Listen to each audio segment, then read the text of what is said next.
This is a daily reminder to Iraqis living in Baghdad, their country is among the world's richest in energy. But for this man and those living here, power cuts and outdated electricity infrastructure make them angry. And a mix of corruption, mismanagement and political crisis are making that worse. We have 4 hours of blackouts followed by 2 hours of service. But when the national electricity is on, it's like traffic lights. It goes on and off all the time.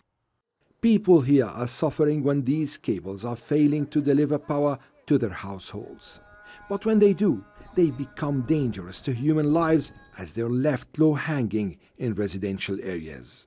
Power cuts has been a main instigator for angry protests in Iraq in the past few years. Under a 50 degrees Celsius summer, people had to live with blackouts or pay for local generators. There's a gap between our demand and supply. We need 35,000 megawatt of electricity. Even if we secure 25,000, we still need 10,000 megawatt. We need more stations in different cities. Also, we need new lines to all the provinces. The lack of budget is challenging our plans. Iraq buys gas and power from Iran to cover a third of its needs. But with sanctions on Tehran, payments have been overdue. Iran is struggling with increased power demand and is cutting power supplies.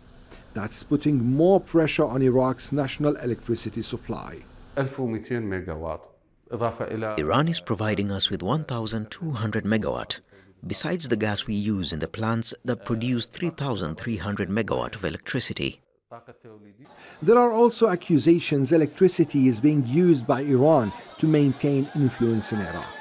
To counter the country's influence, the U.S. encouraged Baghdad to sign a deal with the Gulf Cooperation Council, or GCC, to get about 500 megawatts of energy.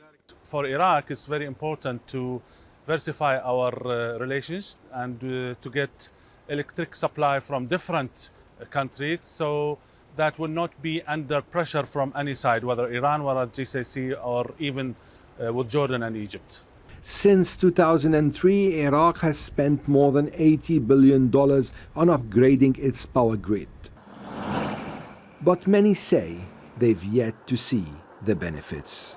Ali Hashem, Al Jazeera, Baghdad.